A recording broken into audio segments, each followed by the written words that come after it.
Here's something that maybe will make me cry.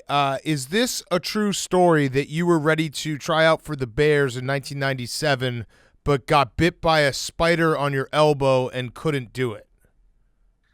True story. True story. That's unreal. So, That's unreal.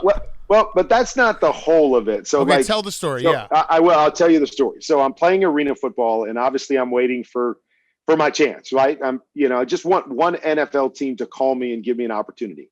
So, the Bears called me and said, "Hey, we want to bring you in for a workout."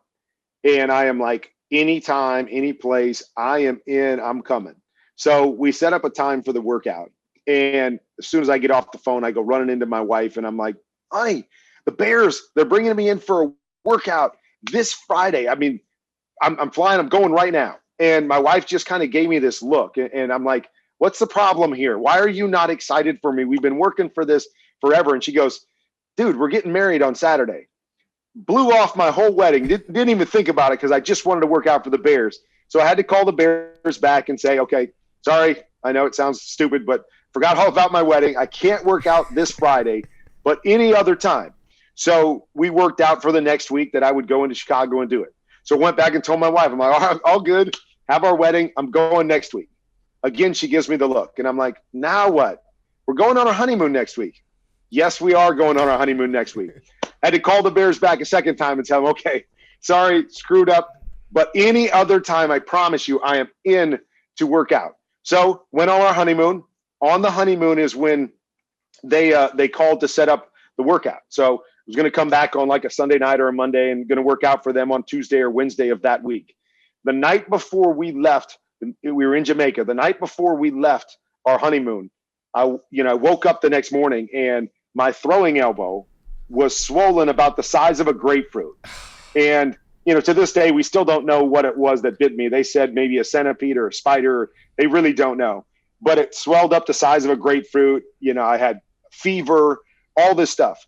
So, of course, I had to call the Bears back and go, okay, you're not going to believe this. Yes, the first time it was my wedding. The second time it was my honeymoon. And now I got bit on my throwing elbow by something in Jamaica. And you can only imagine what was going on the other end of the line going, who is this dude? Yeah. Like, we're trying to give him a chance to make it in the NFL. And this is what he comes up with 3 times. And so basically, after that, they hung up and they never called back and I never got the workout.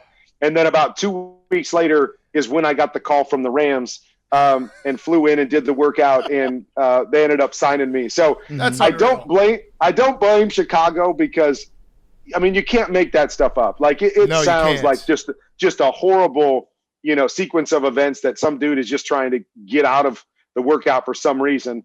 But that is how it played out and ultimately led to me being a part of the greatest show on turf and winning a Super Bowl in St. Louis. I can understand saying, like, I'm getting married this weekend. I would have delayed the honeymoon because then if you make the Bears, you've got more money to spend on maybe you get the presidential suite when you go to Jamaica on the honeymoon. So you push that one.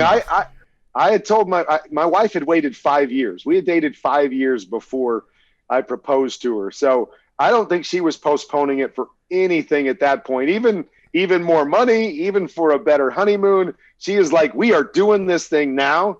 But you're right. Maybe I should have tried. Well, I don't know if you're right because it worked out okay for you. It worked out in my favor, right? Yeah, no. If you had been on the Bears, you would have probably gotten bit by even bigger spider, and it would have ended your entire career. So, who knows? Yeah. Who knows? Yeah. So wait, I want to back up real quick. How did you forget that you were getting married next weekend? That seems like a pretty important. Like you might have that on your refrigerator. Yeah, you're right. It seems stupid. Like, how could I forget that? But when you've been, working for. Basically that time, 3 years playing arena football, working in a grocery store, trying to get another opportunity. And all of a sudden out of the blue, the general manager for the Bears calls you or you get a call from your agent saying, hey, an NFL team wants to work you out. Everything else just kind of went out the window. And it was kind of just like, okay, I will do whatever they need me to do because I've been waiting for this opportunity for so long. But yeah, you're thinking exactly what my wife was thinking. Like, how is this possible? Like, you're more worried about a stupid workout than getting married to me. How do you forget that? But I don't know. I can't answer that question for you. It was just one of those blackout moments where only thing I could see was Chicago Bears. Yeah.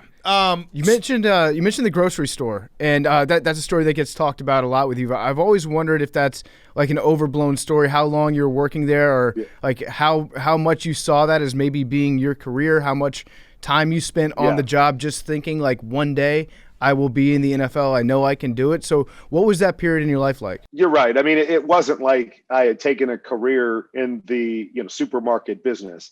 It was like, most of us, I'm sure you guys have had your experiences where things aren't lining up exactly like you want them to. Yeah.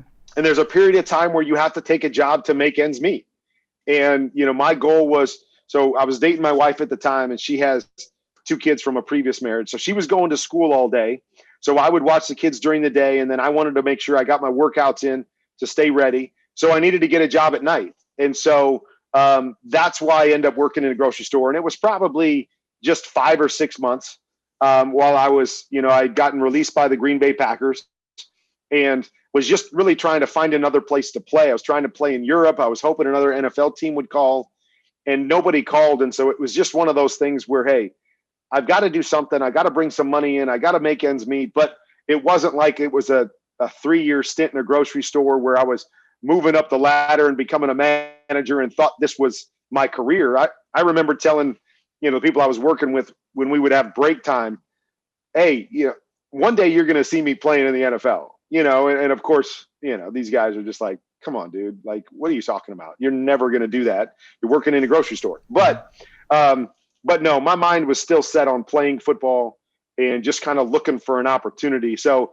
it is overblown a little bit, but man, it makes a great story, huh? Yeah. Did you wear the gloves while you were working there? No, those came much later. So speaking of that story and how the NFL kind of was with quarterbacks, where guys maybe got a longer leash or they got extra chances, and you're obviously doing your stuff now, Quarterback Confidential. What is it with the league today that it feels like there are both an abundance of quarterbacks out there? It feels like we have a ton of good quarterbacks, but also it feels like guys don't have 3 years to prove it. They have a year and maybe a little bit more. Like, they have 20 games.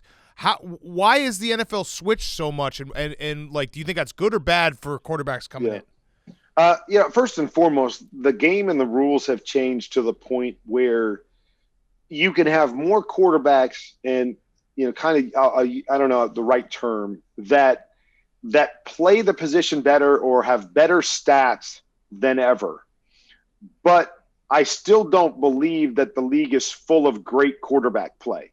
And so you have to be able to delineate the two. Is that, I mean, I remember, I think it was, at some point this past year where midway through the season, there was 18 or 19 quarterbacks that were completing the ball at a rate higher than I did the years that I led the league in completion percentage. And so the game is played so differently, throwing at the line of scrimmage and, receivers catching 10 balls a game and all these wide receiver screens. And so numbers get inflated, and it looks like teams are playing better or quarterbacks are playing better because of the rules. But when you really break down the quarterback play, it's not necessarily as good as we've seen at times in the past. Yeah. And to the second part of your question is that, I think you're 100% right, whether it's coaches or players, that for whatever reason, the league has just become such a win now. What have you done for me this year?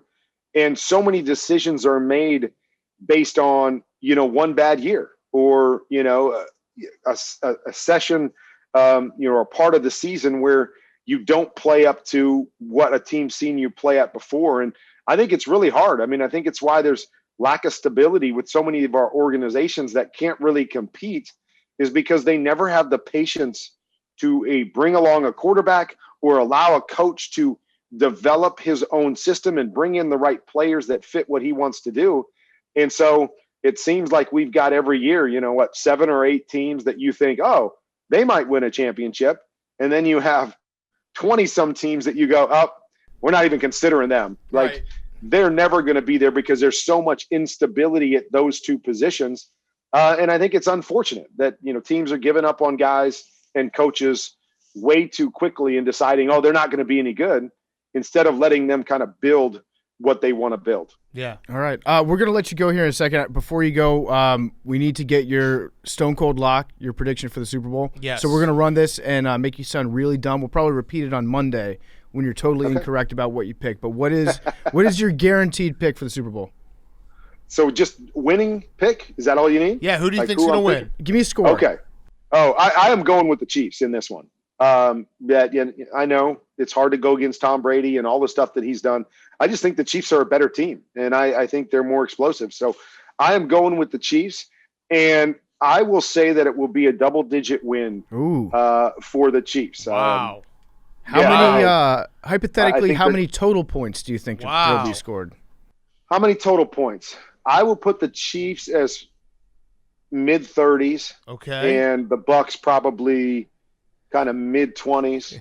It may push high 30s to high 20s. Okay. With that double digits. But I think there'll be a number of points scored in this game. I would put it up there in the 60. Ooh, I like that. Whatever. Overs 60 club. some, 65 yes. point range. Yeah. Yes.